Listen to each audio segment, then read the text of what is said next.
Students, आज मैं आप लोग को एक नए टॉपिक के बारे में जो सभी क्लास के लिए बहुत ज़रूरी है, subject verb agreement.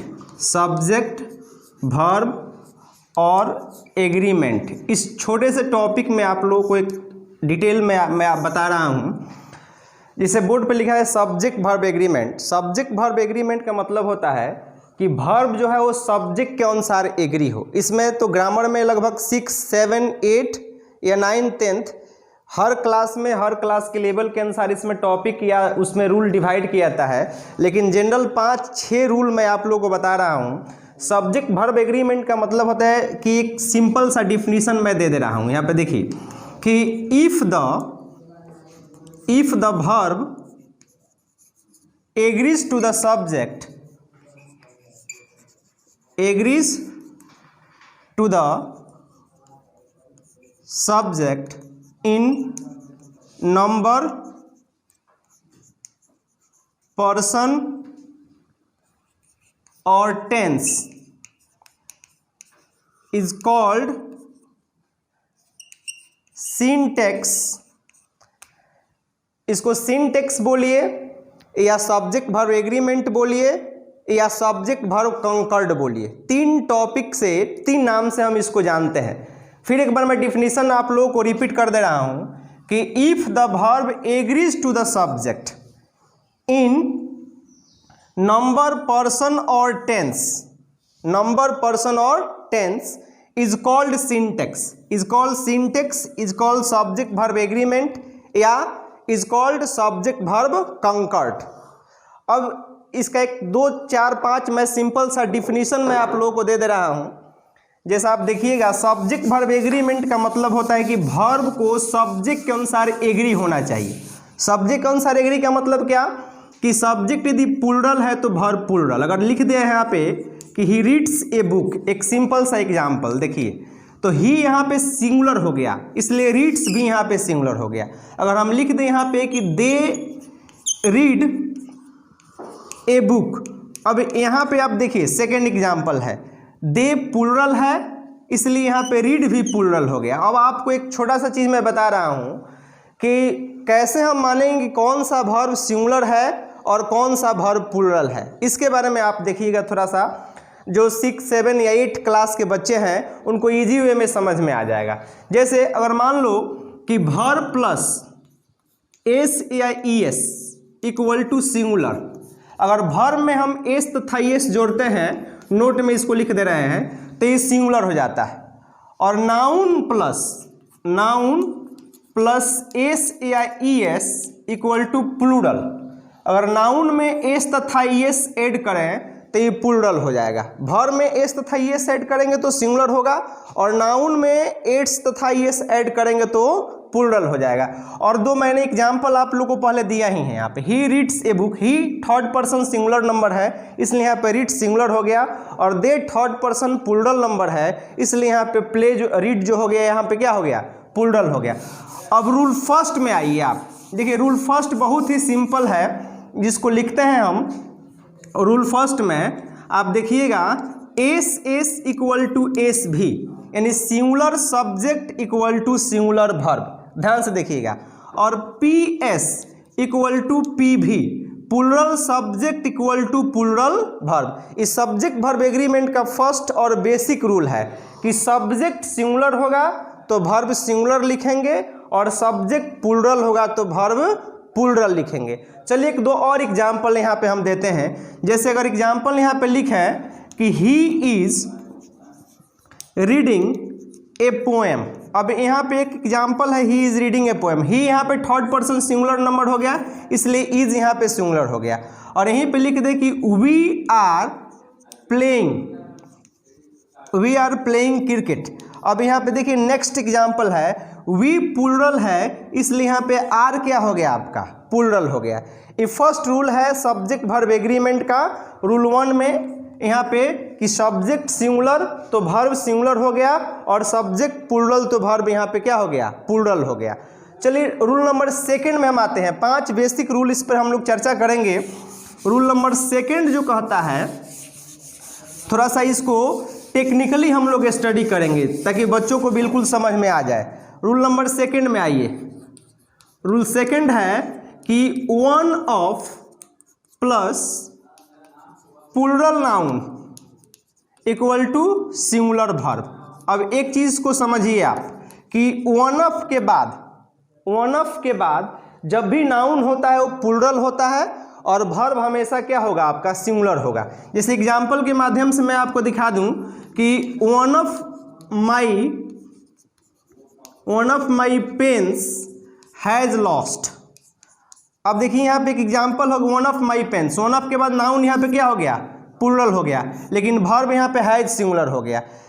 Next example है कि वन ऑफ द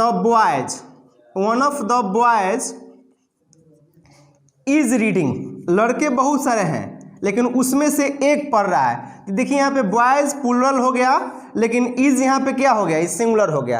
यानी सेकेंड रूल है कि एक चीज ग्रामेटिकल एरर करेक्शन करने के लिए भी काफी महत्वपूर्ण है कि one of always follows plural noun. If the subject is plural, this is the first basic rule of subject verb agreement. But just we proceed in next step, I have got written on the blackboard just one of follows plural noun, but it carries always a singular verb. Just we proceed in rule number third.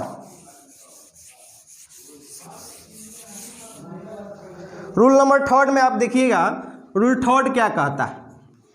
Rule third कहता है देखिए जिसे either हो गया, either plus S N equal to S भी, फिर neither plus S N equal to S भी। यानी दो चीज समझिए यहाँ पे, आइदर के बाद singular noun plus singular verb और नाइदर के बाद भी singular noun plus singular verb. जैसे अगर यहाँ पे एग्जांपल हम दे दें कि आइदर बुक इज कॉस्टली, देखिए यहाँ पे आइदर के बाद बुक हो गया और इज सिंगुलर हो गया। उसी तरह से लिख दें कि नाइदर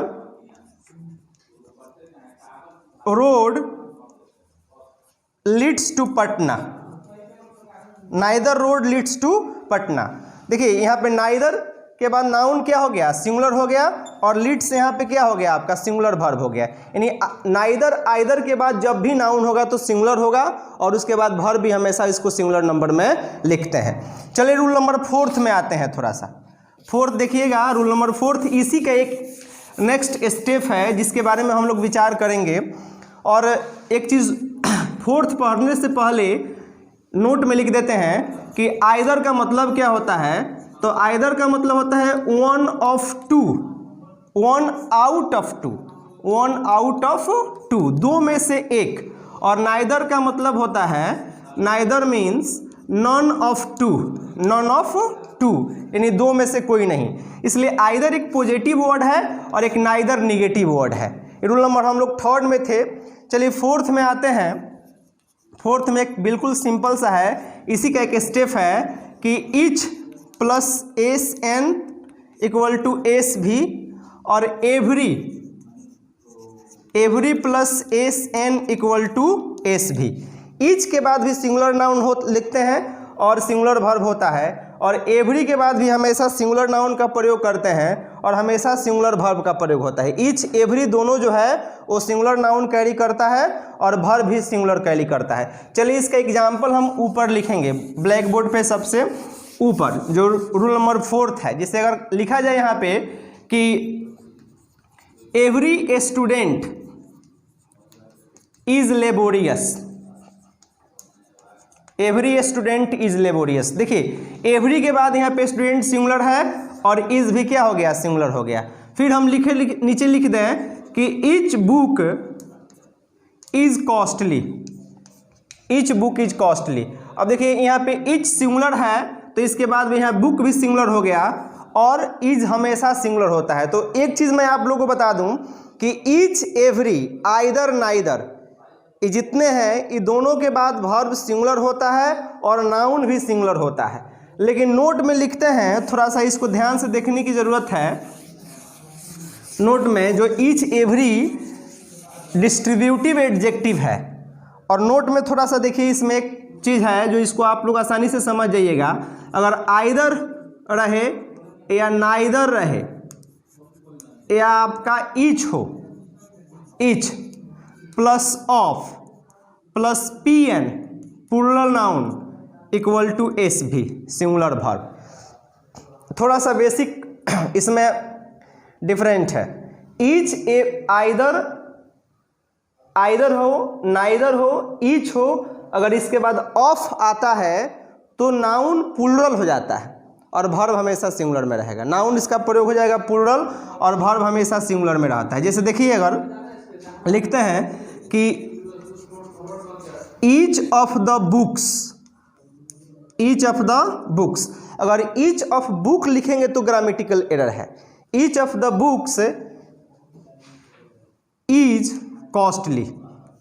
तो मैंने आप लोगों को बेसिक चीज बताया था कि ईच ऑफ के बाद जो होगा नाउन प्लूरल हो जाएगा और वर्ब सिंगुलर हो जाएगा। उसी तरीके से लिख दें हम कि neither of the roads leads to Delhi, neither of the road leads to Delhi. अब देखिए नाइदर के बाद यहाँ पे नाउन क्या हो गया, रोड्स प्लूरल, और लीड्स यहाँ पे क्या हो गया आपका सिंगुलर। तो रूल नंबर 4 था जिसका एक नोट पॉइंट मैंने आप लोगों को लिखाया। अब चलिए रूल नंबर 5 में। सब्जेक्ट वर्ब एग्रीमेंट में लगभग 30 रूल्स है, लेकिन क्लास लेवल के अनुसार उसको अलग अलग डिवाइड करते हैं। रूल नंबर 5 में देखिएगा, ये रूल नंबर 5 क्या कहता है। रूल नंबर 5 कहता है कि द प्लस एडजेक्टिव, अगर किसी एडजेक्टिव के पहले हम द जोड़ते हैं तो इसका बिहेवियर हो जाता है प्लूरल कॉमन नाउन की तरह, प्लूरल कॉमन नाउन। यानी अगर किसी एडजेक्टिव के पहले द जोड़ेंगे तो ये हो जाएगा आपका प्लूरल कॉमन नाउन। अब आप लोगों को मालूम है कि जब भी हम प्लूरल बनाते हैं वो नाउन का बनाते हैं और वर्ब का बनाते हैं। एडजेक्टिव का प्लूरल होता नहीं है, लेकिन अगर हम द पुअर लिखें यहाँ पे तो द पुअर का मतलब हो जाएगा गरीब लोग, यानी पुअर पीपुल। लिख दें हम यहाँ पे द पुअर का मतलब क्या कि पुअर पीपुल, गरीब लोग। उसी तरीके से हम यहाँ पे लिख दें कि द रिच, तो इसका बिहेवियर हो जाएगा द रिच पीपुल, अमीर लोग। यानी इसका बिहेवियर नाउन कॉमन नाउन की तरह हो जाता है। तो एग्जाम्पल हम दे सकते हैं कि यहाँ पे कि the poor are helpless, the poor are helpless. अब देखिए यहाँ पे द पुअर का मतलब गरीब लोग हो गया, इसलिए यहाँ पे वर्ब भी क्या हो गया आपका प्लूरल हो गया। तो रूल नंबर 5 था जो हम लोग पढ़ रहे थे सब्जेक्ट वर्ब एग्रीमेंट का। नेक्स्ट वीडियो में हम और इसके 5 रूल्स आप लोगों के समक्ष लेकर के आएंगे। तब तक इसको समझिए और अच्छी तरह से ध्यान से पढ़िए और घर में रह करके सुरक्षित रहिए और लॉकडाउन का पालन कीजिए। धन्यवाद।